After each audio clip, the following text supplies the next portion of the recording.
ওইরকম ভাবে আব্রাহা আল্লাহর ঘরকে ভাঙার জন্য যখন হস্তি বাহিনীকে নিয়ে অগ্রসর হচ্ছিল, আল্লাহ তাবারক ওয়া তাআলা বলেন, আলাম তারা কাইফা ফাআলা রাব্বুকা বিআসহাবিল ফিল।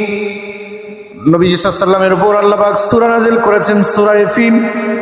আল্লাহ তাবারক ওয়া তাআলা নবীজিকে সম্বোধন করে বলেন, ইয়া রাসূলুল্লাহ, ও আমার হাবিব, আপনি কি দেখেননি হস্তি বাহিনীর সাথে আমি আল্লাহ কি ব্যবহার করেছি? আলাম তারা কাইফা ফাআলা রাব্বুকা বিআসহাবিল ফিল আলাম ইয়াজআল কাইদাহুম ফি তাদলিল ওয়া আরসালা আলাইহিম তায়রান আবাবিল। আল্লাহু আকবার বলেন। আল্লাহু আকবার। এই হস্তি বাহিনীকে আল্লাহ পাক ধ্বংস করার জন্য পৃথিবীর সবচেয়ে বড় বড় প্রাণীকে প্রেরণ করার প্রয়োজন হয়নি।